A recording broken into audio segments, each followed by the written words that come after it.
Assalamualaikum warahmatullahi wabarakatuh. Perkenalkan, nama saya Sahira Aiska dengan NPM 233510751.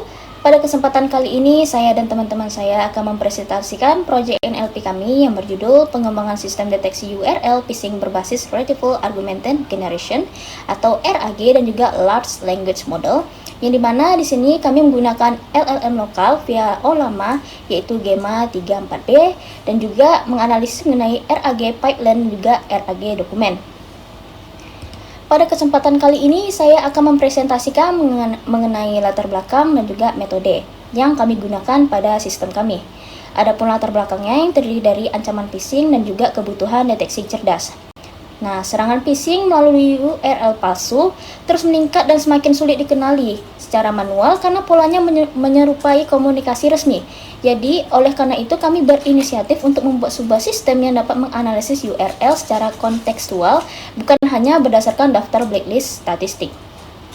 Nah, adapun yang kami analisis adalah pola phishing dinamis, yaitu domain dan juga teknik penipuan yang terus berubah dan sulit dideteksi rule statisnya. Selanjutnya itu ada typo squatting, yaitu domain yang mirip dengan domain aslinya. Contohnya kayak BCA update yang menyamarkan situs palsu. Selanjutnya di sini ada minim konteks, yaitu dapat mendeteksi keyword yang sering terjadi salah klasifikasi atau false positive. Nah, di sini kenapa kami menggunakan AI dan juga RAG? Karena LLM dapat memahami konteks bahasa ataupun pola social engineering. Selanjutnya itu RAG kami tambahkan untuk menambahkan pengetahuan atau knowledge domain tanpa retraining model. Dan model yang kami gunakan adalah model lokal. Hal ini kami lakukan karena dapat menjaga privasi data. Selanjutnya, metode yang kami gunakan dalam sistem kami. Kami menggunakan RAG ditambah Zero Shot Prompt Engineering pada LLM-nya. Nah, sistem ini mengkombinasikan 3 pendekatan, yaitu Retrieval Augmented Generation untuk menyuntikkan pengetahuan atau knowledge domain ke dalam prompt-nya, dan juga Zero Shot Prompt Engineering untuk mengarahkan LLM tanpa contoh, seperti Few Shot Example. Dan juga Rule Based Scoring untuk menyempurnakan skor resiko pada akhirnya.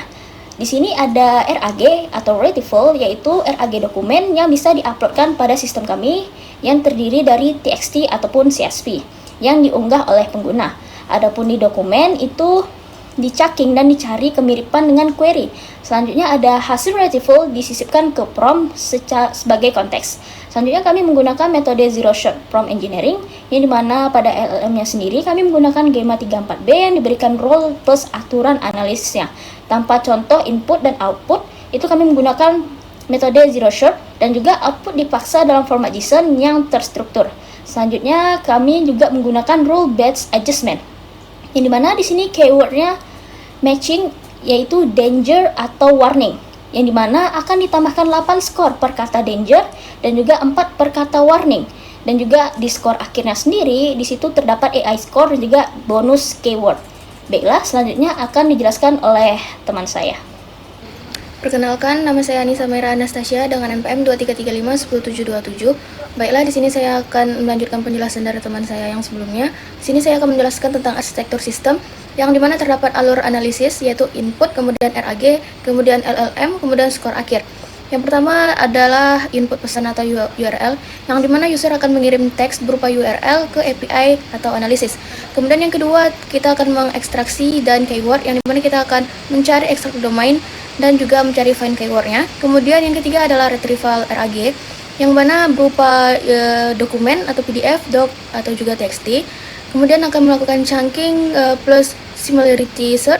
Dan yang keempat adalah LLM Gemma 3.4B, yang dimana pada tahap ini kita akan menggunakan Zero Shot Prompt, kemudian konteks RAG, kemudian JSON. Kemudian yang kelima terdapat penyesuaian skor, yang dimana kita akan mencarikan keyword bonus dan juga rule based scoring. Dan yang keenam adalah hasil akhir yang berisi tentang risk score, kemudian trade type, kemudian rekomendasi.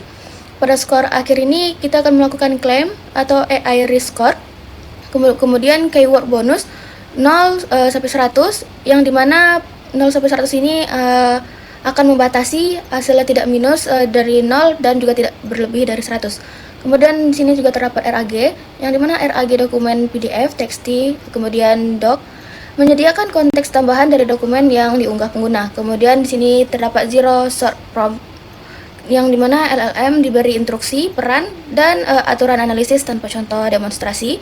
Kemudian di sini juga terdapat rule base, yang dimana di sini terdapat keyword matching, yaitu menyempurnakan skor akhir dari LLM.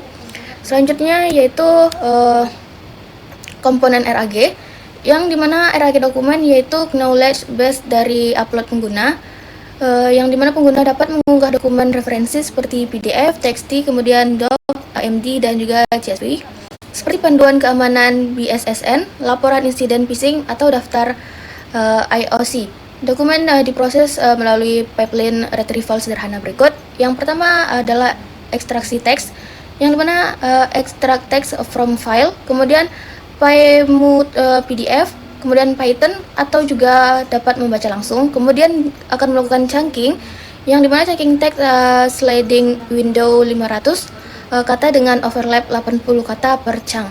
Kemudian di sini terdapat similarity search, yang dimana sampel similarity atau keyword overlap antara query dan setiap chunk tanpa embedding.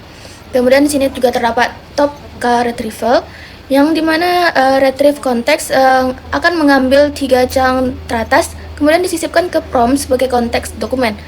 Di sini juga terdapat catatan, yang dimana retrieval menggunakan keyword overlap tanpa model embedding, sehingga ringan dan tidak butuh dependensi tambahan, namun kurang sensitif terhadap kemiripan makna atau semantic similarity. Baiklah, penjelasan selanjutnya akan disampaikan oleh teman saya. Baiklah, perkenalkan, nama saya Mesya Yunda Putri dengan NPM 2335 10824. Di sini saya akan melanjutkan penjelasan dari teman saya.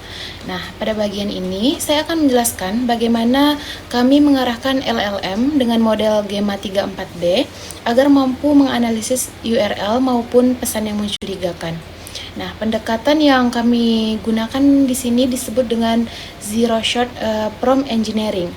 Kenapa dia disebut zero shot? Karena kami tidak memberikan contoh input dan output kepada model, yang artinya model tidak diberikan contoh. Misalnya contohnya yaitu berikan contoh pesan phishing dan berikan seharusnya jawabannya. Nah, bukan seperti itu, melainkan hanya diberikan instruksi secara langsung tanpa contoh sama sekali.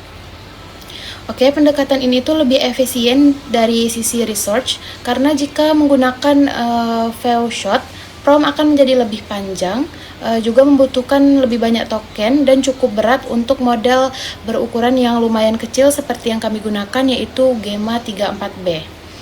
Oke, karena tidak adanya contoh yang diberikan, konsekuensi instruksi di dalam prompt harus dirancang sejelas dan sedetail mungkin. Untuk itu, kami merancang 4 elemen utama di dalam promptnya. Yang pertama di sini terdapat elemen role prompting.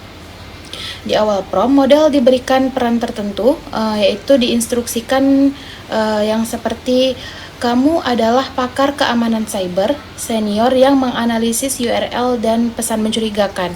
Nah, itu bertujuan untuk agar jawaban yang dihasilkan model itu lebih terarah dan konsisten, serta gaya analisisnya menyerupai analisis keamanan yang sesungguhnya, bukan jawaban umum yang generik. Yang kedua yaitu ada elemen context injection, yang berkaitan langsung dengan komponen RAG yang telah dijelaskan sebelumnya. Hasil dari retrieval dan dokumen yang diunggah pengguna yaitu domain hint dan RAG section disisipkan secara dinamis ke dalam prompt, yang artinya setiap kali ada pesan baru yang dianalisis, konteks yang disisipkan ke dalam prompt juga akan berbeda tergantung dengan hasil pencarian dari dokumen referensi yang tersedia. Oke, yang ketiga di sini terdapat elemen aturan eksplisit 5 rules.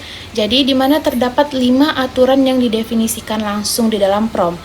Sebagai contoh, model diinstruksikan bahwa domain dengan akhiran GoID atau ACID tidak boleh langsung dikategorikan sebagai phishing, meskipun terdapat form login pada domain tersebut.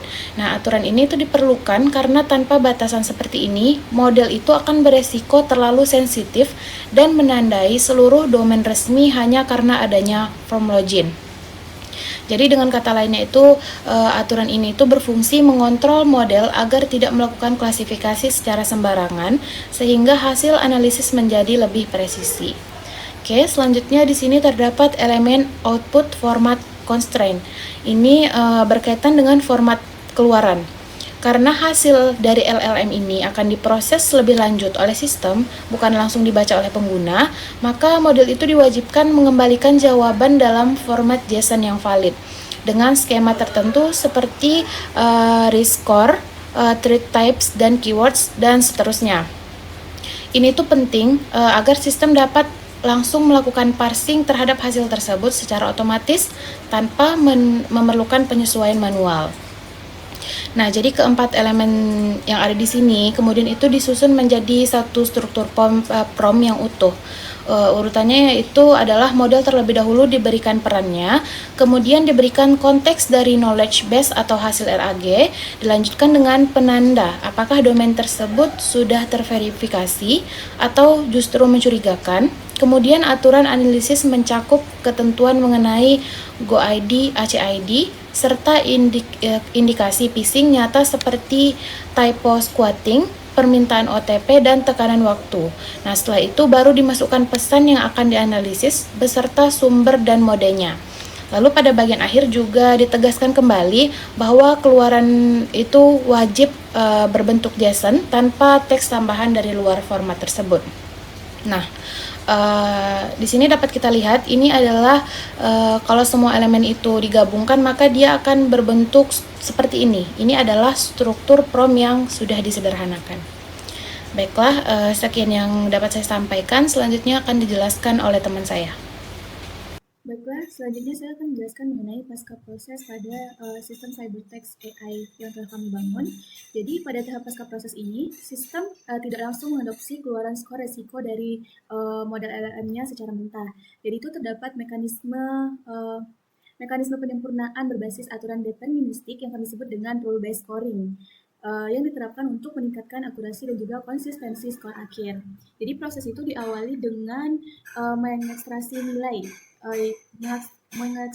awal raw AI score dari respon JSON menggunakan model Gemma 3 4B dengan rentang nilai itu 0 sampai dengan 100. Jadi selanjutnya itu sistem akan melakukan penyesuaian berbasis domain melalui komponen domain adjustment. Jadi setiap domain yang teridentifikasi terpercaya seperti domain.co.id atau .ac.id yang terdaftar dalam knowledge base akan menurunkan skor resiko sebesar 30 poin. Nah, sebaliknya, domain yang terklasifikasi sebagai mencurigakan akan menaikkan skor sebesar 35 poin. Nah, langkah selanjutnya itu kami akan melakukan pendeteksian kata kunci atau keyword secara lokal itu menggunakan dua himpunan kosakata, yaitu danger keywords dan juga warning keywords. Nah, untuk si danger keywords ini terdapat 16 kata kunci seperti OTP, transfer, akun diblokir, dan juga kode rahasia. Nah, untuk keyword warning atau keyword warning ini terdiri atas 8 kata kunci yang berindikasi potensi social engineering seperti promo, bonus, dan juga cashback. Nah, setiap keyword atau kata kunci dari kategori danger itu akan menambahkan skor sebesar 8 poin. Nah, untuk warning keyword itu akan menambahkan skor sebesar 4 poin. Nah, untuk secara keseluruhan, nilai tersebut akan diintegrasikan melalui fungsi yang bernama final score. Jadi, hasil akhirnya ini akan kita constrain dalam rentang nilai 0 sampai dengan 100 menggunakan operasi claim. Nah, jadi hasil rumus skor akhirnya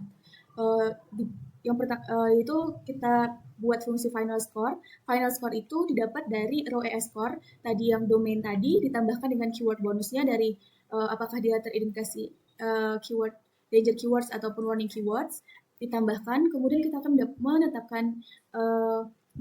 menempatkan operasi claim untuk menetapkan constraint-nya yaitu sebesar 0 sampai dengan 100. Nah, hasilnya ini kita akan gunakan untuk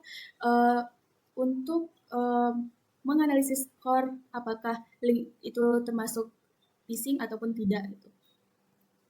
Nah, kesimpulan dari proyek yang telah kami buat, jadi sistem deteksi phishing dibangun dengan pendekatan Retrieval Augmented Generation atau RAG yang menggabungkan RAG dokumen seperti PDF, TXT, ataupun doc dengan retrieval berbasis chunking serta Zero Shoot Prompt Engineering pada LLM Gemma 34B menggunakan OLAMA yang dipandu role, aturan analisis, dan juga format output JSON.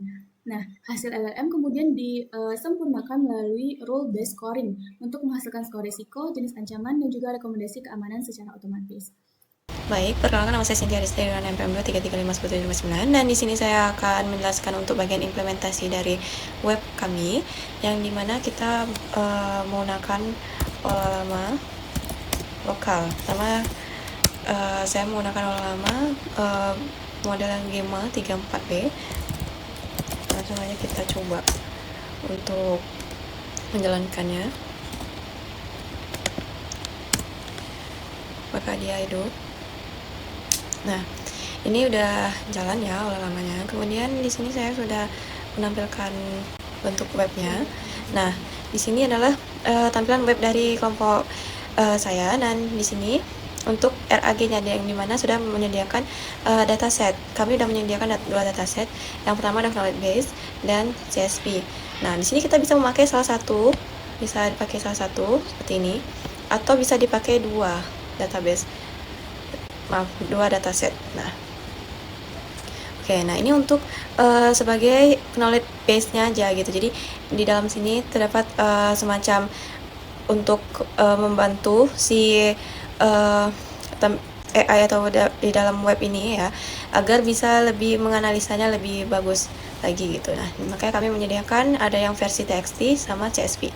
Kemudian di sini untuk menempel linknya URL itu baik link phishing maupun link biasa dan akan dianalisis nantinya. Nah, di sini kami sudah menyediakan dua link yang kami temukan di mana saja, bisa di Telegram, WhatsApp, atau dimanapun, atau mungkin juga di browser. Nah, di sini kita bisa pilih sumbernya di mana. Nah, kita coba pilih di browser. Nah, kita coba analisis dan kita akan lihat hasilnya seperti apa.